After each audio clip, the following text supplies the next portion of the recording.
Good afternoon. Welcome to the next presentation. Bit of feedback there? That's somewhere else. Okay, fine. Okay.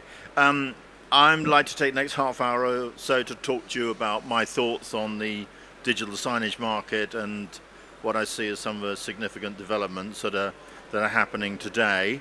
My name is Gale. I'm founder of a company called Realisation. And we are talking about how to use digital signage to maximize customer engagement and drive revenue.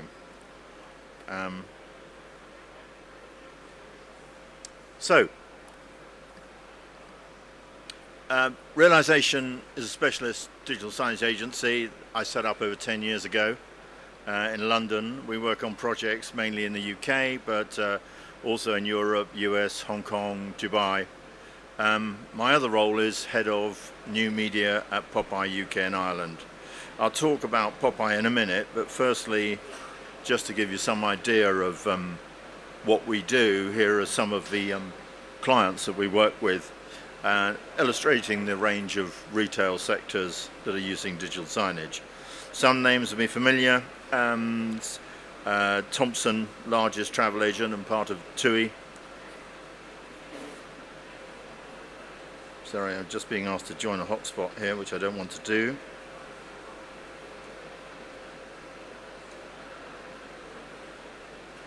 How do I get rid of this?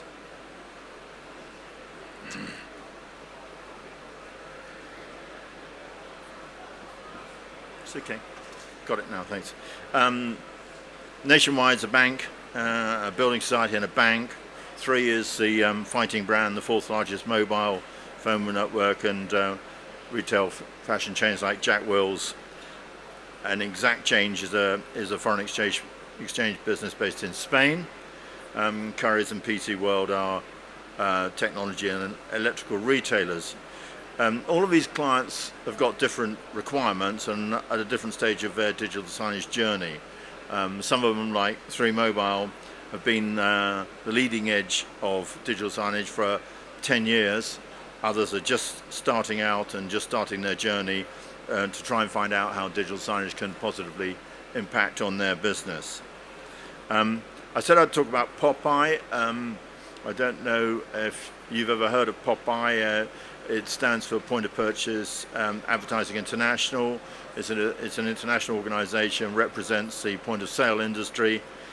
The US, the UK and Germany form the strongest parts of the Popeye communities worldwide.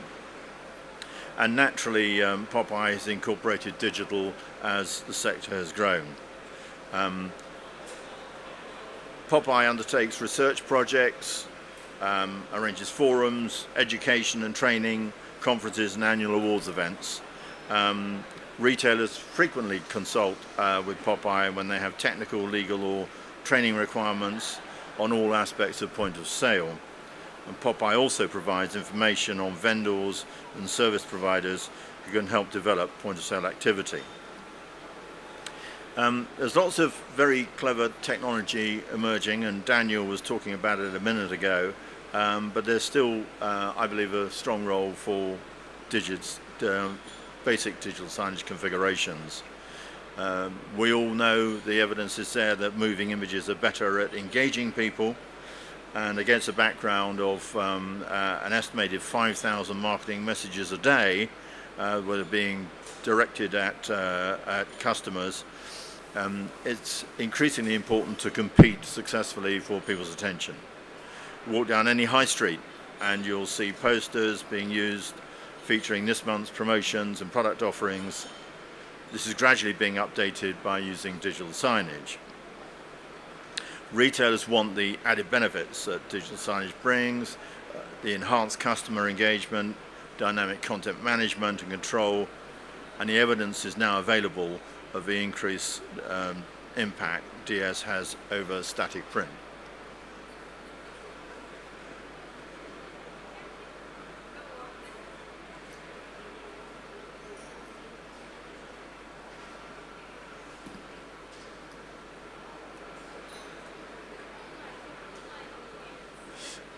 Okay.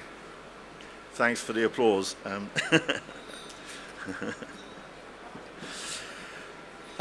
So when you're setting out on your digital signage journey and how to configure it, thank you very much for coming along. Thanks for the support, yeah. When you're setting out to configure a digital signage solution, it's worth considering some of the basics. And it's amazing how often this doesn't happen. But getting the business objectives clearly set out, the content strategy, screen configuration, that's the thing that usually occupies people and gets them excited. What sort of integrated content management system that you're going to use, and how you can operate in a scalable network, and what sort of measurements you're going to be putting in to qualify the success of it. We don't live in a perfect world, and sadly, it very rarely happens like that. Projects usually and typically start with a design, something a bit like this. Retailer has an ambition to create the best retail experience. Often we see designs that are being produced by retail architects who are liberally scattering screens all over the store without thinking about some of the practical and commercial issues. What are you going to be communicating with the customer? At what point in their journey? What's the relevant message? What's the business objective? These questions often haven't even been asked, let alone answered. We recently had a very interesting retail forum with Popeye, where we had two groups of people. In the morning we had the users, the retailers, the visual merchandisers, the channel marketing teams, and in the afternoon we had the vendors. And we were trying to see where the disconnect was here. And some very interesting things came out.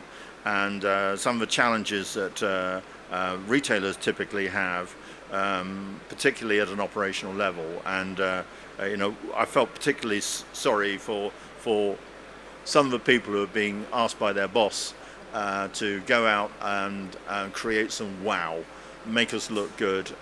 We want to look really sexy in the marketplace, and I just want wow. Nothing else in the brief, no budget attributed to it, no measurement, a very difficult brief to answer. Often bringing a concept through to completion is a very complex process. There are usually many stakeholders, certainly more people who can say no than there are who can say yes, all with different views and criterias. Budget's a very significant driver. It's the one aspect of a process that everybody understands very clearly. But it's just as important to make sure that the eventual configuration is fit for purpose and future-proof, as in this example I'm showing here of a building society in London. Recently, some important technology breakthroughs have happened which really changed the game. And these are all about changes in customer behavior and how they use their own technology, their smartphones.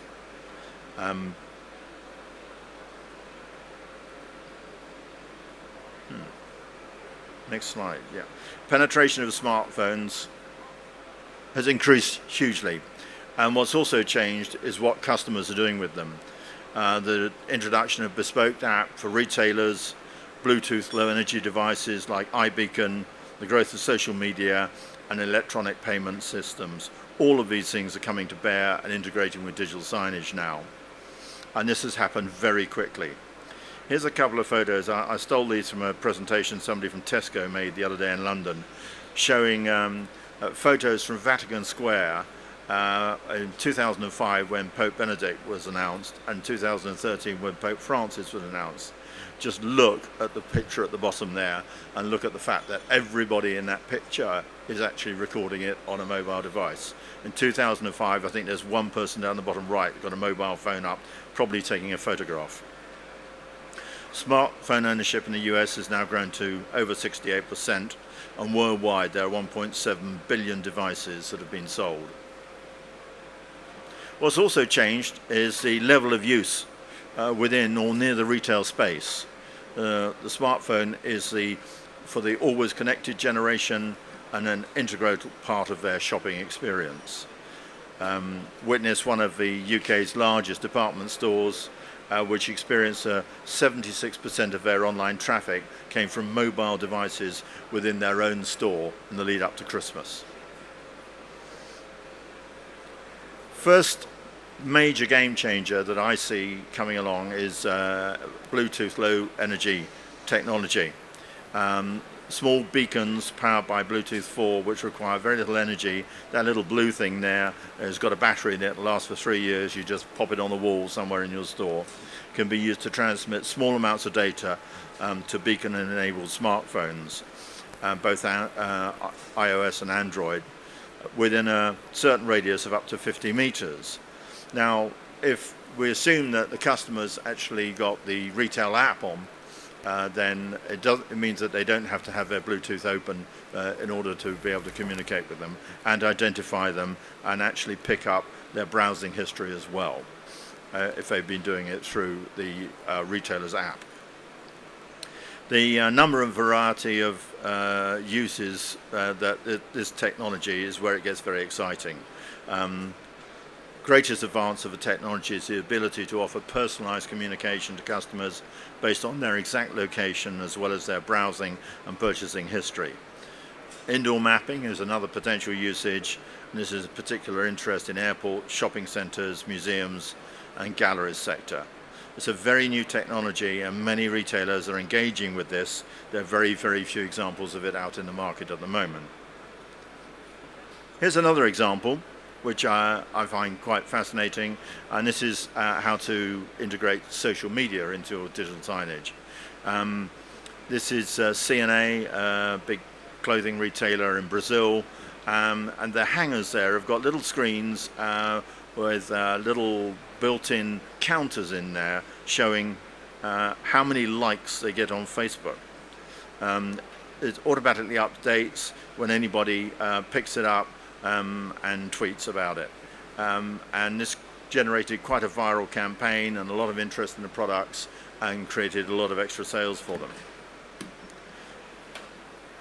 I don't know when you were last in an Apple store and looked at their mobile payment app, no queues, download the app, you can actually pick up the product, scan it yourself, make the payment on your pre-logged card, get the receipt to your phone, walk out the shop without talking to anybody if you choose to, or if it's that busy.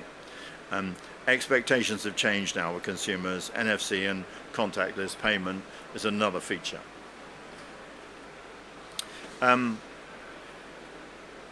This is a case study of an interesting company in the UK called Argos, a traditional catalogue store, pretty big, 680 outlets in the UK, and they're just going through a digital transformation process.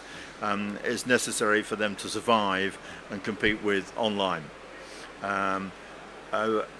What we got now is what's called a clicks and bricks operation, where we accept that people will be browsing online at home, but they can order forward and collect from the store, and it's been very successful for them. Over 20% of the store sales have been have been previously researched online with all their customers. So instead of printing catalogues, customers are now browsing digitally, and the objective is to actually link that browsing experience through to a purchase and a collect in store. They've seen a very successful adoption of the click and reserve service. All this means that there are a wide range of customer touch points now in or near the real store, and the challenge is that all of them have to be managed and content published for each of the channels, and that content will be different. Here's a little video that we've just put together, an animation that illustrates some of these channels. Nope.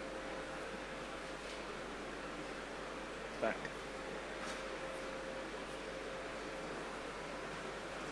Click. This is my video's dropped off, I'm afraid.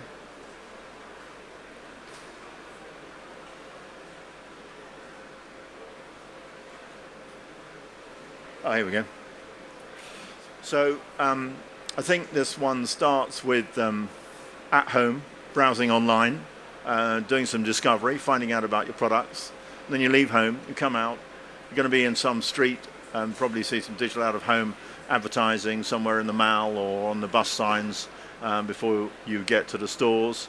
There's the store, window screens designed to drive traffic, get people into the store, increase footfall.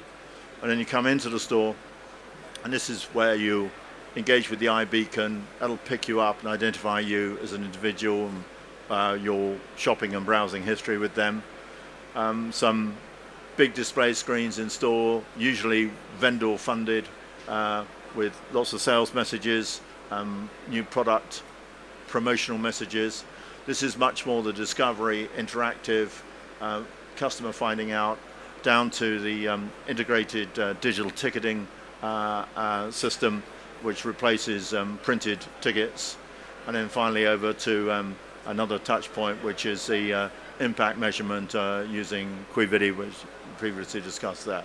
So that's just a quick run through on some of the channels there. I'm doing on time. Yeah, I'd just like to talk about a couple of case studies. This is 3 Mobile. They started a retail transformation program about 18 months ago. They're about the 4th largest retailer of mobile phones in the UK, Hong Kong-based company. They're looking to test and introduce all relevant digital signage technologies into the new store format, and digital ticketing was one of the innovations which allowed for dynamic pricing and promotion across their 320 store estate. The system's very easy to operate. You can see those little screens there. Each one of those is assigned to a space. The planogram for the store then puts the right content onto that screen. It's all editable remotely, very easily managed. In fact, 3 manage all of it themselves. The 20-store pilot that they did in 2013 was fast-tracked now, and they're up to about 180 stores on converting their stores to this new format. One of the other applications that we're seeing now is retailers are using assisted selling devices, touchscreens or tablets to improve customer experience and support discovery phase. One of the largest banks in the UK is now using an iPad application to guide customers on opening bank accounts and, importantly, and very significantly, logging the customer records so that they can prove that the selling procedure was compliant and save themselves the £80 billion that they've paid out over the last few years on mis-selling. Having a log of every interview is essential in order to be able to prove compliance. Top right image is a tariff selector which enables customers to select mobile phones according to variable criteria like data levels, minutes or monthly budgets, and then the handsets that meet that criteria are displayed. Of course, all of this information is dynamic information and is changing in that particular instance on a daily basis. So the challenge we have is how do you navigate all of the options with a structured process on integrating digital signage into it? How do you manage the process? You've got multiple channels, you've got multiple messages and formats. Without careful planning, you're going to wind up with an enormous resource just trying to drive this, particularly if you're in a highly dynamic sector. There's a great requirement to streamline the processes and increase the flexibility, and that increases your chances of future-proofing your network. So, as they say, the other side of the pond, time to go configure. Go and figure out exactly what you want to do. These are some of the issues that are surrounding digital signs today. The lesson is that every retail application is different and requires a carefully planned and unique configuration. Lots to think about. An option I suggest should be considered is to leverage other people's experience, learn from their successes and mistakes, engage a consultancy who has experience in the field and can help you avoid the potholes on the road. and avoid just contracting directly with a reseller who's got an agenda to shift screens or technology. And thank you, audience, you've been marvellous. That's the end of my presentation.